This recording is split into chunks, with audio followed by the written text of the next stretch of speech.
जय हिंद दोस्तों, मैं राम बाबू। आज के इस वीडियो में आप सभी के बीच में क्लास 10th लोकतांत्रिक राजनीति लेसन 5 का सलूशन लेकर के इस वीडियो में आए हैं। यदि आप इससे संबंधित 4 लेसन को नहीं देखे हैं, उसका सलूशन नहीं देखे हैं, तो आप इस वीडियो के डिस्क्रिप्शन बॉक्स में क्लिक करके वहां से अन्य वीडियो को भी आप देख सकते हैं। इसमें आपको सब्जेक्टिव, ऑब्जेक्टिव तथा वस्तुनिष्ठ प्रश्नों को शामिल किया गया है, जो कि आपके बिहार बोर्ड हूबहू जो किताब है उसी का सलूशन है ये। तो चलिए अब हम बिना देरी किए हुए इस वीडियो को स्टार्ट करते हैं। हाँ, वीडियो को बिल्कुल स्किप मत कीजिएगा, आप शुरू से लेकर के अंत तक देखिएगा तो ज़रूर आपको हेल्पफुल साबित होगा। तो चलिए हम वीडियो को स्टार्ट करते हैं। आज का आपका पहला प्रश्न है, जो कि वस्तुनिष्ठ प्रश्न है। दोस्तों यहाँ पे देखिएगा, कहा जा रहा है लोकतंत्र की सफलता निर्भर करती है। तो ऑप्शन के साथ हम बताएंगे और आप कमेंट बॉक्स में आंसर को लिखते जाएंगे। दोस्तों आपका पहला ऑप्शन है नागरिकों की उदासीनता पर, और दूसरा ऑप्शन है नागरिकों की गैर कानूनी कार्रवाई पर, और तीसरा ऑप्शन है नागरिकों की विवेकपूर्ण सहभागिता पर, और चौथा आपका ऑप्शन है नागरिकों द्वारा अपनी जाति के हित की रक्षा पर। तो दोस्त आपका पहला प्रश्न का उत्तर हो जाएगा ऑप्शन ग, नागरिकों की विवेकपूर्ण सहभागिता पर। चलिए अब हम दूसरे प्रश्न पे चलते हैं। दोस्त आपका दूसरा प्रश्न कहा जा रहा है, 15वीं लोकसभा चुनाव से पूर्व लोकतंत्र में महिलाओं की भागीदारी थी। यानी कि 15वीं लोकसभा चुनाव की बात नहीं कर रहा है, यानी कि 15वीं से पहले यानी 14वीं लोकसभा चुनाव में लगभग कितनी महिलाओं की भागीदारी थी। तो दोस्त उस समय जो थी, आपका ऑप्शन दिया गया है 10%, ख में है 15%, ऑप्शन ग में है 30%, और ऑप्शन घ में है 50%।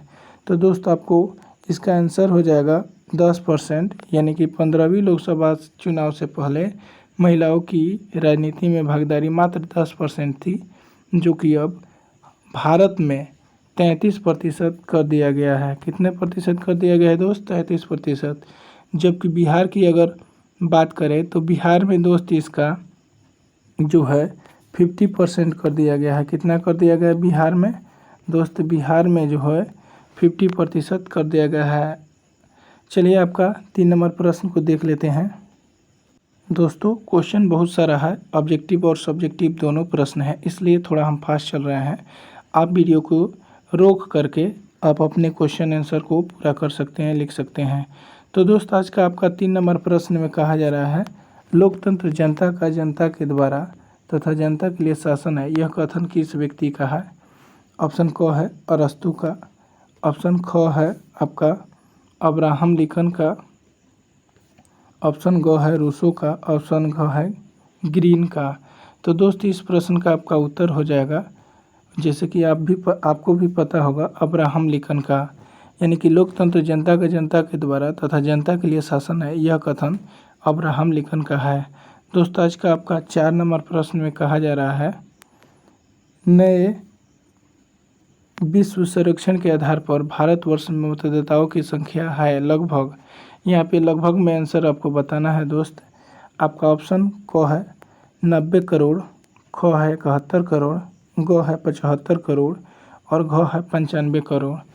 तो आपका ये 4 नंबर प्रश्न का उत्तर हो जाएगा दोस्त।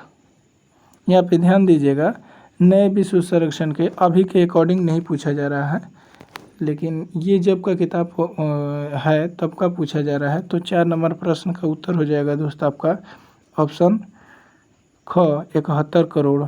चलिए आपका आज का 5 नंबर क्वेश्चन है, क्षेत्र की भावना का एक कुपरिणाम है। दोस्तों यहाँ पे देखिएगा, क्षेत्र की भावना का कुपरिणाम है क्वेश्चन कहा जा रहा है। ऑप्शन है आपका दोस्त, यहाँ पे ध्यान दीजिएगा, ऑप्शन कहा जा रहा है अपने क्षेत्र से लगाव से, ऑप्शन ख है राष्ट्रहित से, ऑप्शन ग है राष्ट्रीय एकता से, और घ है अलगाववाद से।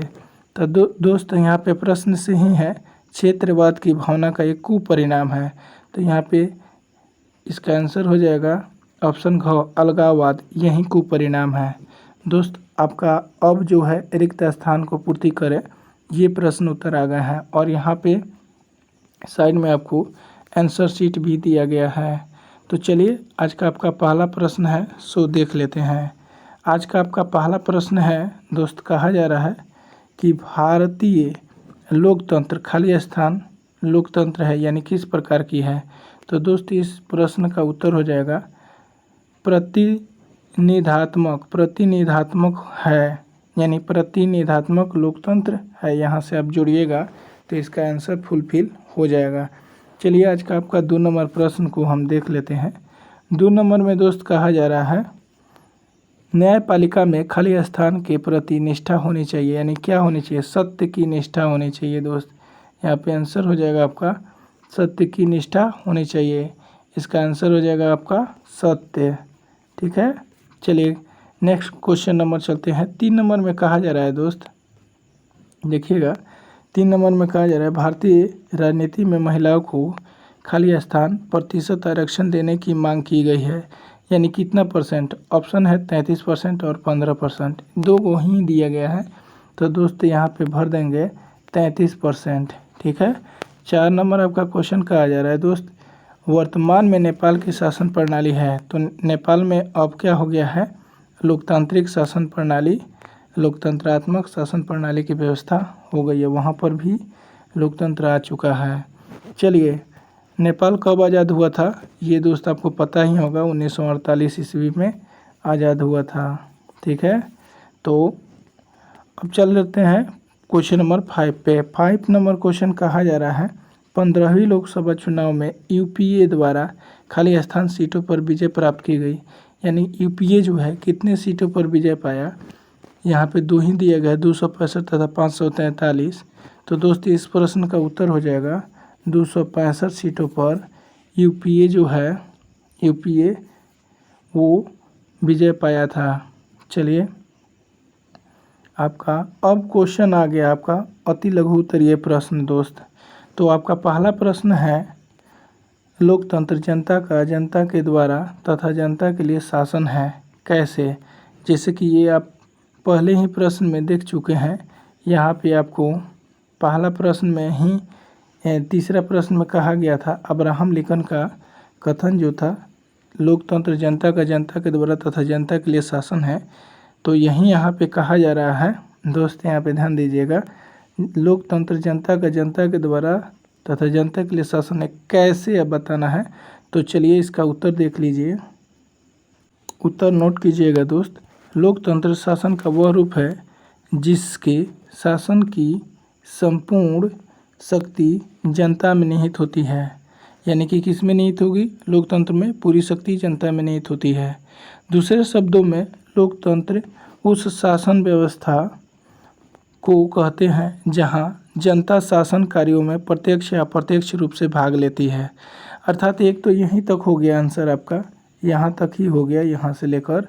और दूसरा है, दूसरे शब्दों में कहा जा सकता है कि लोकतंत्र उस शासन व्यवस्था को कहा जाता है जहाँ जनता शासन कार्यों को प्रत्यक्ष या अप्रत्यक्ष रूप से भाग लेती है। शासन जनता की इच्छाओं तथा आकांक्षाओं के अनुसार संचालित होता है।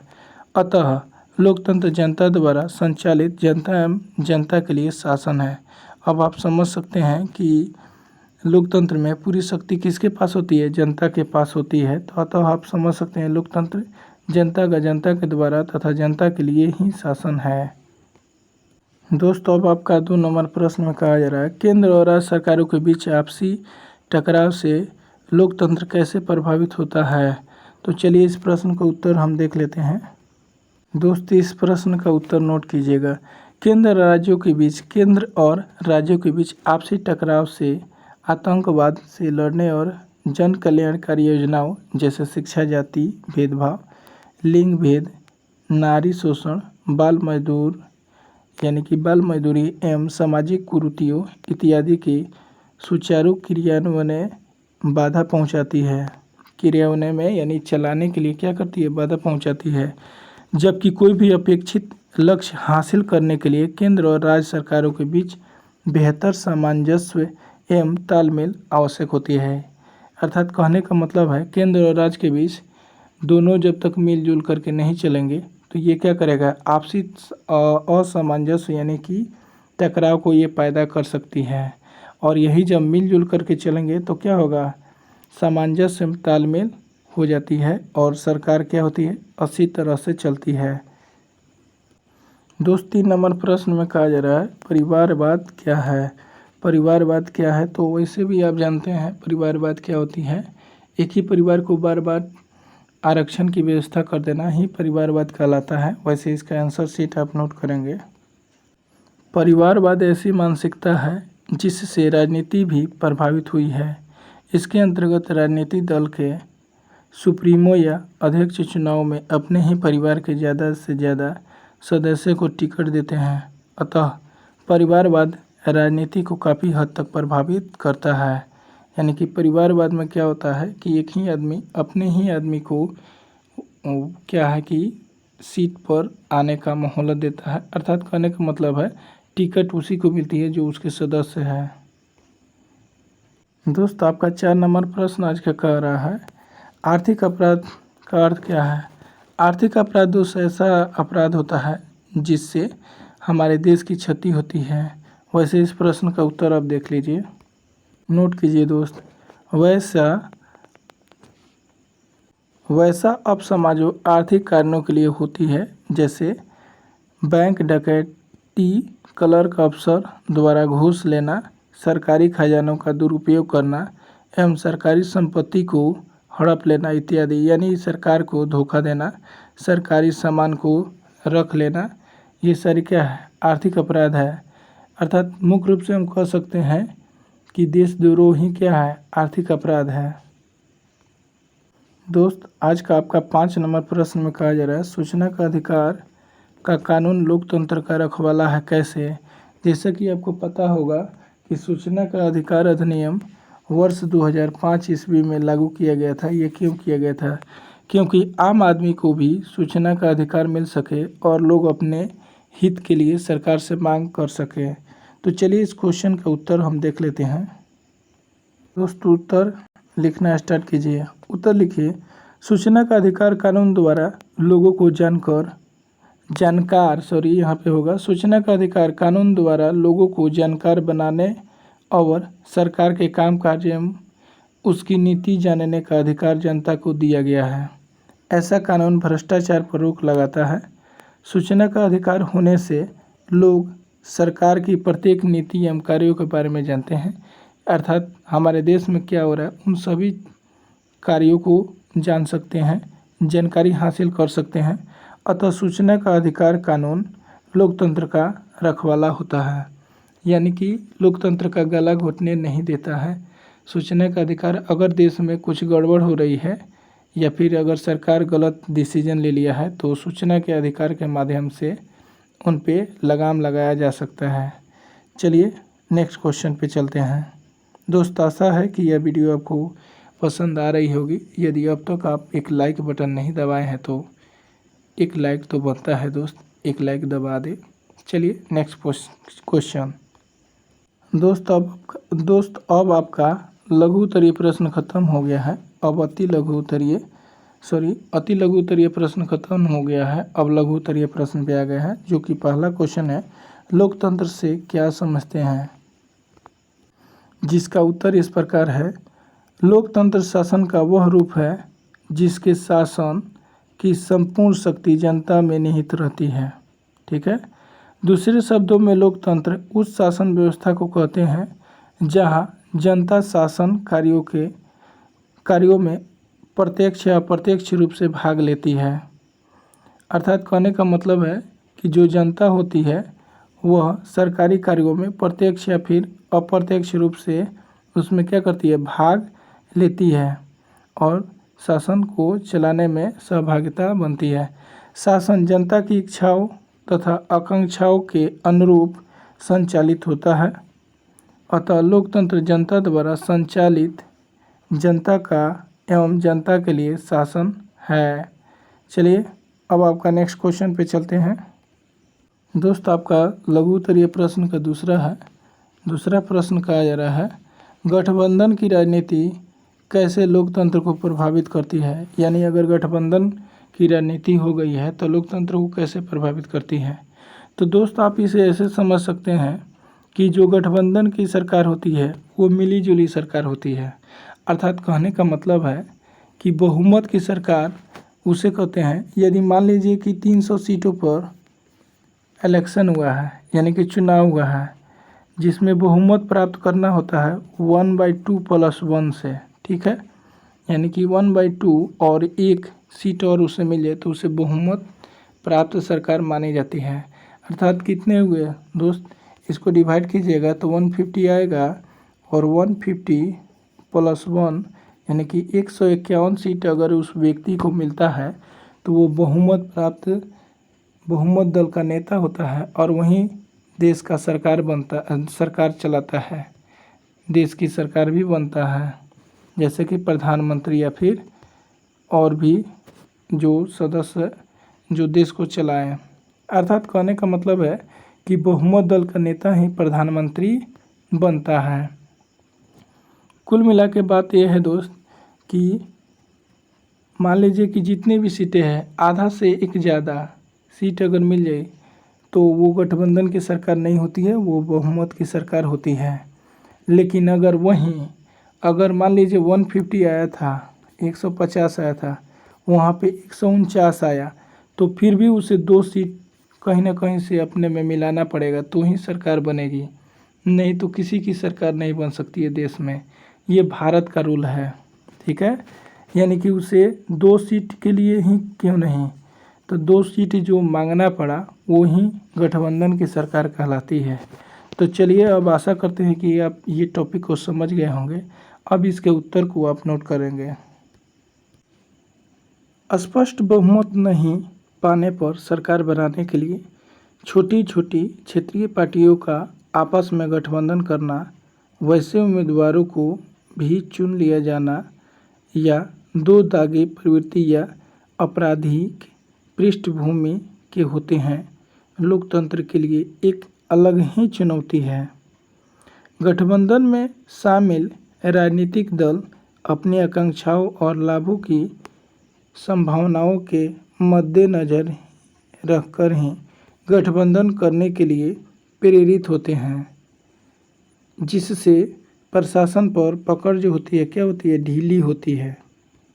जैसा कि आपको समझा ही दिया है कि गठबंधन की सरकार होगी तो क्या होगी, पकड़ ढीली होगी। यानी कि कानून बनाना हो तो वो जो होगा, जो गठबंधन की सरकार बनाया है वो कहेगा कि ये नहीं ऐसा हो और वो कहेगा ऐसा हो, तो इस तरह से आम पब्लिक का नुकसान हो जाएगा। कानून बनने में जितनी ही देरी होगी तो आम पब्लिक का क्या होगा, नुकसान होगा। जैसे कि मान लीजिए कि कहीं आग लग गई है और आग लगने के बाद में गठबंधन की सरकार वाली कहती है कि टैंक लेके जाओ, और एक कहती है कि रुको पहले और पुलिस को बुलाओ तब लेके जाओ, तब तक पता चलेगा पुलिस आते आते काफ़ी जल गया। तो इस तरह से आने में विलम्ब हो जाती है और गठबंधन की सरकार हमारे लिए यानी कि आम पब्लिक के लिए नुकसानदेह होती है। इसके बारे में और आप नोट्स कर सकते हैं। गठबंधन में राजनीतिक पार्टियां के प्रतिनिधि सरकार के कार्यों एवं नीतियों में हस्तक्षेप करते हैं, जिससे सरकार को कल्याणकारी कामों में मुश्किल आती है, जिससे कामकाज सुचारू रूप से चलना मुश्किल हो जाता है। लोकतांत्रिक तरीके से कामकाज नहीं हो पाता है। अतः गठबंधन की राजनीति लोकतंत्र को प्रभावित करती है। ये क्वेश्चन आप समझ गए होंगे। यदि पहला क्वेश्चन में और आपको कुछ लिखना है तो आपको दिखा रहे हैं, उससे भी नोट कर सकते हैं। जैसे अब्राहम लिंकन कुछ वैज्ञानिकों का कथन है, यहाँ से आप पहला में नोट कर सकते हैं। यहाँ पे इम्पोर्टेंट है अब्राहम लिंकन का कथन, इसे आप नोट कर सकते हैं, ठीक है। आज का आपका 3 नंबर प्रश्न का है लघु उत्तरीय का, नेपाल में किस तरह की शासन व्यवस्था है। नेपाल में जैसे कि आप देख ही लिए लोकतंत्र शासन व्यवस्था आ गया है। लोकतंत्र की स्थापना में वहाँ क्या क्या बाधाएं हैं, यानी कि अभी भी जो लोकतंत्र है वहाँ पे बाधाएं हैं तो कौन कौन सी है उसे हम देख लेते हैं। आंसर शीट लिखेंगे दोस्त। नेपाल में लोकतांत्रिक शासन व्यवस्था है। प्रयोग सफलता या असफलता के बीच फंस गया है। लोकतंत्र की स्थापना में वहाँ सख्त राजनीति दल का अभाव, योग्य एवं कर्मठ राष्ट्रीय नेता का अभाव है एवं राष्ट्रशाही यानी कि राष्ट्रशाही के प्रति जनता की अस्थायी शक्ति इत्यादि बाधाएं लोकतंत्र की बहाली के मुद्दे हैं। दोस्त आज का आपका 4 नंबर प्रश्न में कहा जा रहा है, क्या शिक्षा का अभाव लोकतंत्र के लिए चुनौती है? वैसे तो आप भी समझ सकते हैं कि लोकतंत्र के लिए चुनौती है। आंसर शीट लिखेंगे। अशिक्षित दुर्गुणों की जननी है, यानी कि सद्बुद्धि की जगह पे अवगुण लाती है। लोकतंत्र की सफलता के लिए शिक्षित नागरिक का होना अत्यंत आवश्यक है। शिक्षित नागरिक ही अपने अधिकारों और कर्तव्यों के बारे में सही जानकारी रखते हैं और उनका सही उपयोग कर सकते हैं। लोकतंत्र का सफलता परिचालन विभिन्न कार्य क्षेत्रों में नागरिक की सक्रिय भागीदारी पर ही निर्भर करती है। यह सहभागिता तभी प्रभावी हो सकती है जब नागरिक शिक्षित हो, यानी कि जब शिक्षित होगा नागरिक तो अपने अधिकार को सरकार से मांग करेगा। उसमें उचित और अनुचित का भेदभाव कर सकने का विवेक होगा, यानी कि क्या सही है क्या गलत है, सरकार के फैसले को वो समझ पाएगा। उन्हें अपने अधिकारों एवं दायित्व का ज्ञान हो एवं यह विवेक ज्ञान शिक्षा के बिना संभव नहीं है। अशिक्षित व्यक्ति और पशु में कोई अधिक अंतर नहीं होता है, अतः शिक्षित व्यक्ति ही योग शासन का संचालन कर सकता है। पैराग्राफ चेंज करके और लिख सकते हैं आप, या फिर इतने ही पे आप स्टॉप कर सकते हैं। ठीक है, ये भी आप चाहें तो लिख सकते हैं। हमारे हिसाब से जितना हम बता दिए हैं उतना काफ़ी है दोस्त। यहाँ से आप लास्ट पॉइंट ज़रूर लिखेंगे यहाँ से। अतः हम कह सकते हैं कि शिक्षा का अभाव लोकतंत्र के लिए क्या है, एक चुनौती है। बस आंसर समाप्त हुआ आपका। आज का आपका 5 नंबर क्वेश्चन है लघु उत्तरीय प्रश्न का। आतंकवाद लोकतंत्र की चुनौती है, कैसे? आंसर शीट लिखेंगे। किसी स्थापित व्यवस्था का विनाश कर व्यवस्था तथा आतंक फैलाना आतंकवाद है, यानी कि लोगों को परेशान करना आतंकवाद है। आतंकवाद के जन्म के मूल कारणों में धार्मिक कटुता, यानी कि धर्म के प्रति एक दूसरे के प्रति खिलाफ हो जाना, या आर्थिक विषमता है। हिंसा किसी भी राजनीतिक व्यवस्था के लिए अच्छी नहीं होती है। लोकतंत्र में हिंसा या आतंक होने से राजनीतिक अस्थिरता एवं असंतुष्ट की स्थिति उत्पन्न हो जाती है, जिससे लोकतांत्रिक कामकाज पर बुरा प्रभाव पड़ता है। अतः आतंकवाद लोकतंत्र के लिए चुनौतीपूर्ण होता है, यानी कि आतंकवाद लोकतंत्र के लिए सही नहीं मानी जाती है। दोस्तों अब आपका लघु उत्तरीय प्रश्न खत्म हो गया। अब आपका दीर्घ उत्तरीय प्रश्न आ गया है, जो कि पहला प्रश्न कहा जा रहा है, वर्तमान भारतीय राजनीति में लोकतंत्र की कौन कौन सी चुनौतियां हैं, विवेचना करें। यानी कि लोकतंत्र की चुनौतियों को बताना है। दोस्त आंसर शीट भरते जाइए आप। भारतीय प्रजातंत्र के सामने अनेक चुनौतियां हैं लोकतंत्र के प्रति, जो इस प्रकार हैं, या फिर निम्नलिखित है, जैसे आप चाहें वैसे लिखेंगे। यहाँ पे 1 2 करके लिखेंगे, कम से कम 3 पॉइंट आप नोट कर लेंगे। शिक्षा का अभाव, भारत में शिक्षा की कमी है, ज़्यादा लोग अशिक्षित है, फलस्वरूप जनता प्रजातंत्र का महत्व नहीं समझती है। उसे अपने अधिकारों और कर्तव्यों की सही जानकारी नहीं होने के कारण सरकार के कामों में दिलचस्पी नहीं ले पाती है। यानी सरकार कौन सी योजना चलाती है उसमें जनता दिलचस्पी नहीं लेती है। दूसरा पॉइंट बना के लिखेंगे आप, सामाजिक असमानता प्रजातंत्र की सफलता के लिए सामाजिक समानता जरूरी है, यानी कि एक दूसरे व्यक्ति से मिलजुल करके रहना जरूरी है। हमारे देश में जाति धर्म उच्च नीच का भेदभाव बहुत अधिक है। समाज के लोग में असहयोग का भावना है। समाज के सभी लोग अपनी भलाई पर विशेष ध्यान देते हैं। अगला पॉइंट लिखेंगे आप 3 नंबर में, आर्थिक असमानता। भारत में आर्थिक असमानता बड़े पैमाने पर है, यानी कि भारत में आर्थिक असमानता यानी कि किसी के पास ज़्यादा संपत्ति है तो किसी के पास बहुत कम है और कोई मीडियम है। कुछ लोग ही अमीर है, अधिकतर लोग क्या है, आज भी हमारे देश में गरीब है। समझ पाए होंगे। तो चलिए नेक्स्ट टॉपिक पे आते हैं। आपको दिखा दे रहे हैं 4 नंबर टॉपिक बना के आप मतदान का दुरुपयोग लिख सकते हैं। 5 नंबर इससे लिख सकते हैं, जो आपको आसानी लगे उसे आप याद कर सकते हैं। दोस्त, आपको जितनी कम समय में हम इसका सलूशन बताना चाह रहे हैं वो आपके लिए सही होगा और आप उतना ही लिखें जितनी ज़रूरत है।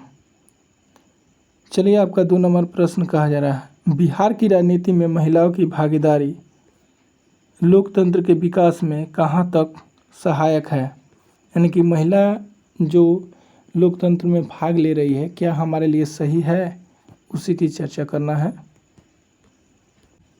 चलिए दोस्त, उत्तर लिखिए। लोकतंत्र की सफलता के लिए महिलाओं का राजनीति में भागीदारी लोकतंत्र के विकास में बहुत ही महत्वपूर्ण है। देश की आधी आबादी महिलाओं की है, लगभग आधी है ये है। इसलिए महिलाओं ने आज़ादी के समय बढ़ चढ़ करके राजनीति में भाग लिया था। उस समय की महत्वपूर्ण नारी नेता सरोजनी नायडू, अरुणा असफ अली, विजय लक्ष्मी पंडित इत्यादि थी। भारत की आज़ादी में महत्वपूर्ण योगदान इन्होंने ही दिया। हमारे राज्य बिहार में स्वतंत्रता के समय महिलाएं अंग्रेज़ों के सामने डटी रही, जैसे कि रानी लक्ष्मीबाई, मणिकर्णिका जिन्हें कहा गया है।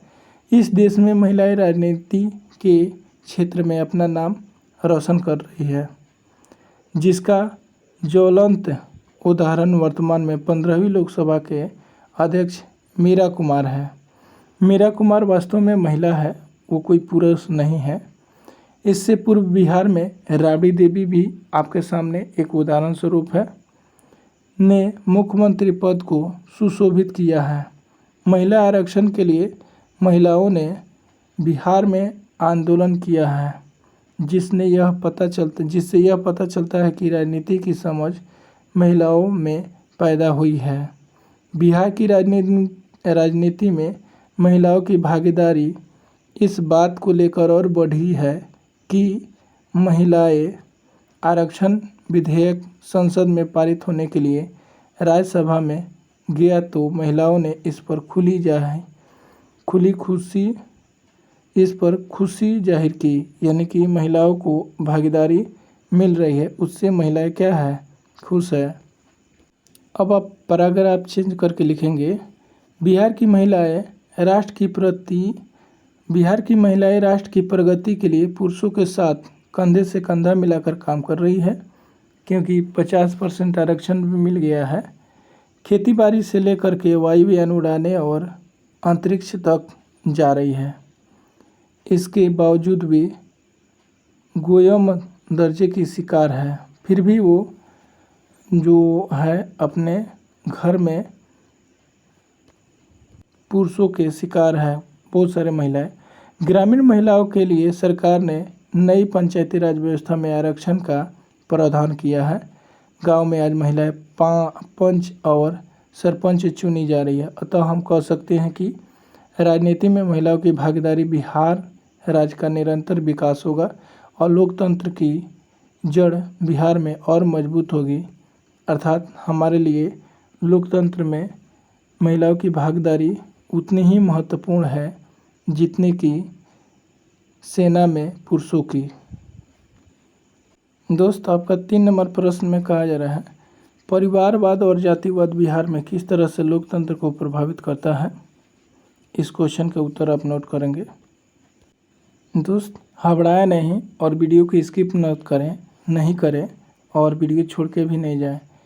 आपके लिए अच्छी से अच्छी कंटेंट बनाने का प्रयास किया गया है। चलिए उत्तर लिखिएगा आप 3 नंबर प्रश्न का। बिहार में परिवारवाद और जातिवाद लोकतंत्र को कई मायने में प्रभावित कर रहा है। हाल के दशकों में यहाँ पर परंपरा बनी कि जिस जनप्रतिनिधि के निधन या इस्तीफे के कारण कोई सीट खाली हुई, उसके ही परिवार के किसी व्यक्ति को चुनाव का टिकट दे दिया जाए। यह बिहार के लोकतंत्र के साथ साथ भारतीय लोकतंत्र को भी प्रभावित करता है। जातिवाद के आधार पर बिहार का जाति के आधार पर बंटवारा यहाँ के लोकतंत्र को एक और खतरा है। अर्थात यहाँ से आप समझ सकते हैं कि मान लीजिए कि किसी के घर कोई मुखिया सरपंच बना है और उसका किसी कारणवश डेथ हो गया, तो अब उसके बच्चे बन जाएंगे, भले ही वो उसके लायक है या नहीं है। ये एक राजतंत्र के जैसा हो जाता है। तो ये क्या करता है, लोकतंत्र को प्रभावित करता है।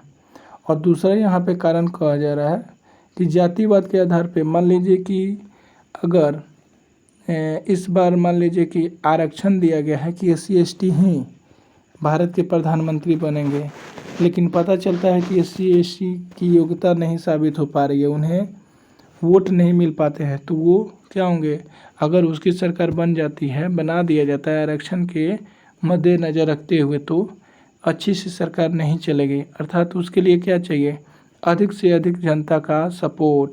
जिसके पास ये सपोर्ट मिलेगा उसकी ही सरकार बनती है। ये भी लोकतंत्र को क्या करेगी, प्रभावित करेगी। आगे और बात कर लेते हैं। बिहार की राजनीति के परिप्रेक्ष्य में हम यह कह सकते हैं कि जातिवाद और परिवारवाद लोकतंत्र को कमज़ोर बनाता है। चुनाव के समय परिवारवाद और जातिवाद के आधार पर टिकटों का बंटवारा होता है, जिससे योग्य प्रतिनिधि या उम्मीदवार नहीं आ पाते हैं। जातीय समीकरण बनाने के चक्कर में कभी कभी अयोग्य उम्मीदवार का चयन हो जाता है, यानी कि जो उसके लायक नहीं है वो चुन करके आ जाते हैं और वो सरकार चलाने लगते हैं। जैसे कि मान लीजिए कि हमें बाइक चलाना नहीं आता है और हमें बाइक चलाने के लिए मजबूर कर दिया गया, उसी प्रकार है। जो लोकतंत्र के लिए काफ़ी घातक होता है, उसी तरह परिवारवाद लोकतंत्र के लिए बहुत बड़ी चुनौती है। उदाहरण के लिए 2009 में संपन्न बिहार विधानसभा के उपचुनाव के दौरान जनता दल यू ने परिवार को तरजीह नहीं दिया, यानी कि उसे कहा कि नहीं, ऐसा नहीं होगा कि हमारे बाद तुम ही अब उस पद पे रहोगे, जिससे पार्टियों में आंतरिक कलह उत्पन्न हो गया और लोकतंत्र को उससे काफ़ी नुकसान पहुंचा। यानी कि क्या हुआ, 2009 में एक उदाहरण यहाँ पे आप देखे हैं कि बिहार में जो विधानसभा चुनाव से उपचुनाव जब कराया गया, तो उसी के परिवार से ये उस सीट पर बैठा दिया गया, जो हमारे लिए क्या हुआ, नुकसानदेह हुआ और लोगों में झगड़ा का माहौल बन गया, जो हमारे देश के लिए और हमारे राज्य के लिए खतरा साबित हो गया। दोस्त, आज का आपका 4 नंबर प्रश्न में कहा जा रहा है, क्या चुने हुए शासक लोकतंत्र में अपनी मर्जी से सब कुछ कर सकता है? तो ये कैसे संभव है? अगर आप जिसे चुनते हैं तो वो अपनी मर्जी से कुछ नहीं कर सकता। अगर ऐसा है तो उस पर जनता अंकुश लगा देती है। आंसर शीट भरिए दोस्त, इसका आंसर शीट लिखिए। लोकतंत्र में जनता अपने प्रतिनिधियों को चुनाव के माध्यम से संसद या विधानसभा में भेजती है। चुने हुए प्रतिनिधि जनता की समस्याओं को सरकार के समक्ष प्रस्तुत करते हैं और उन समस्याओं के निराकरण के लिए सरकार से मांग करते हैं। प्रतिनिधि अपनी मर्जी से सब कुछ नहीं कर सकते, क्योंकि लोकतंत्र में जनता सर्वमान्य होती है। यदि जनता को अच्छा नहीं लगा तो फिर उस कानून के प्रति धरना प्रदर्शन देने लगते हैं। ये आप भी समझ सकते हैं। यदि शासन अपनी मर्जी का काम करते हैं तो जनता उसके विरुद्ध आंदोलन करती है। देखिए, आ ही गया बात, जिससे शासन को खतरा होने लगता है। मान लीजिए कि अगर धरना प्रदर्शन देंगे तो जो काम काज है लोगों का वो ठप हो जाएगा और देश का विकास भी रुक जाएगा। वे सरकार से बाहर हो सकते हैं या जनता भविष्य में उसे नकार न दे, यानी कि जिसकी सरकार है उसे अगली बार सरकार नहीं चुनती है जनता। यह भय शासक को अपनी मर्जी से काम करने से बचाता है, परंतु हाल के वर्षों में यह देखने में आया कि शासक वर्ग अपने मनमानी करते हैं, जिससे लोकतंत्र को खतरा होने लगता है। वास्तव में लोकतंत्र में जनता सर्वोपरि है, साथ ही ताकतवर होती है। वह चाहे तो शासक को अपनी मर्जी का काम करने से रोक भी सकती है। यदि जनता जो है अपने प्रति अपने सरकार के प्रति जो निर्णय है उसके प्रति ध्यान नहीं देती है, यानी सोचने का अधिकार नहीं दिया जाएगा, तो जनता क्या करेगी, आक्रोश आ जाएगी और शासन को हिला कर रख देगी, यानी उस पर उन्हें हटाने के लिए महाभियोग लगाया जा सकता है। दोस्त 2 प्रश्न और बच गए हैं, इन प्रश्नों को भी हम देख लेंगे। दोस्त आपसे रिक्वेस्ट है कि वीडियो को स्किप मत कीजिए, आप सभी वीडियो को देखिए, पूरी वीडियो को। न्यायपालिका की भूमिका लोकतंत्र की चुनौती है कैसे, 5 नंबर में है। इसके सुधार के उपाय बताएं। दोस्त हम आशा करते हैं कि क्वेश्चन का आंसर तो लिखा ही रहे हैं, उसके साथ साथ आपको समझा भी रहे हैं। आपको समझ में आ गया हो तो उसे याद करने में आसानी होगी। चलिए इसका आंसर देख लेते हैं। आंसर शीट भरिए दोस्त। भारतीय लोकतंत्र प्रतिनिधात्मक लोकतंत्र है। इसमें शासन का संचालन जनप्रतिनिधियों द्वारा किया जाता है। भारतीय लोकतंत्र के 3 अंग हैं: कार्यपालिका, विधायिका, न्यायपालिका। लोकतंत्र में न्यायपालिका की भूमिका लोकतंत्र के लिए चुनौती बनती जा रही है। वह अपने क्षेत्राधिकार से बाहर जाकर कार्यकलाप यानी कि कार्यपालिका एवं विधायिका को प्रभावित करती है। क्रियाकलाप जो करती है जिससे कार्यपालिका भी और विधायपालिका भी क्या होती है, विधायिका भी प्रभावित हो रही है, जिससे संघर्ष की स्थिति उत्पन्न हो जाती है। जब विधायिका कानून पारित करती है तो न्यायपालिका उस कानून को व्यवहारिक तौर पर उसमें फेरबदल करने के लिए विधायिका पर दबाव डालने की कोशिश करती है, जिससे टकराव की स्थिति उत्पन्न होती है। और ये टकराव क्या होती है, लोगों में हिंसा की भावना उत्पन्न कर देती है। न्यायपालिका को विधायिका द्वारा बनाए गए कानून पर मनमाना करना चाहती है, यानी कि उसे क्या करना चाहिए, मनन करना चाहिए, मनमाना नहीं, सॉरी यहाँ पे गलती हो गया, मनन करना चाहिए कि वो क्या सही कर रहा है कि नहीं, जिससे तीनों अंग कार्यपालिका, विधायिका और न्यायपालिका सामंजस्य बरकरार रहे, यानी कि बना रहे और लोकतंत्र मजबूत हो। ये तीनों एक दूसरे के पूरक होते हैं। कोई किसी के अंदर मतभेद का कारण नहीं बनता है और नहीं बनना चाहिए। अगर ये तीनों में सामंजस्य बना रहता है तो हमारा देश क्या होगा, बहुत तरक्की करेगा। आशा करते हैं कि ये टॉपिक भी आपको समझ में आ गई होगी। और आज का आपका लास्ट प्रश्न है, क्या आतंकवाद लोकतंत्र की चुनौती है, स्पष्ट करें।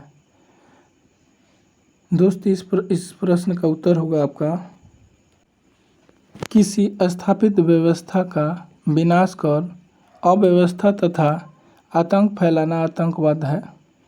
आतंकवाद के जन्म के मूल कारणों में धार्मिक कट्टरता या आर्थिक विषमता होती है। हिंसा किसी भी राजनीतिक व्यवस्था के लिए अच्छी नहीं होती है। लोकतंत्र में हिंसा आतंक उत्पन्न हो जाता है, जिससे लोकतंत्र कामकाज पर बुरा प्रभाव पड़ता है। अतः आतंकवाद लोकतंत्र के लिए चुनौती होता जा रहा है, यानी आतंकवाद वैसे भी हमारे लिए खतरा है। ठीक है, आतंकवाद से कोई भी संतुष्ट नहीं रहता है।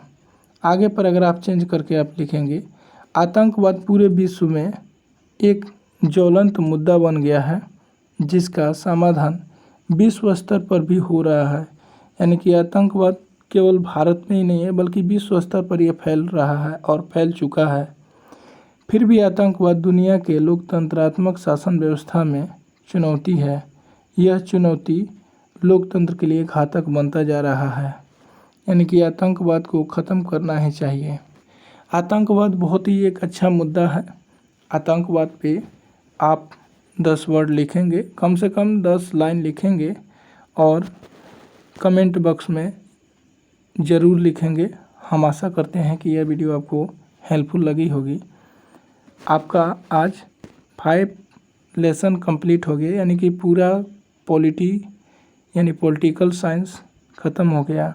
आपका इकोनॉमिक्स भी ख़त्म करा चुके हम और पॉलिटिकल भी ख़त्म करा चुके हैं।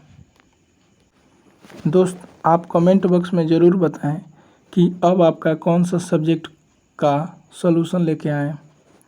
चलिए हम फिर मिलते हैं नेक्स्ट वीडियो में। आशा करते हैं कि ये वीडियो आपको हेल्पफुल लगी होगी।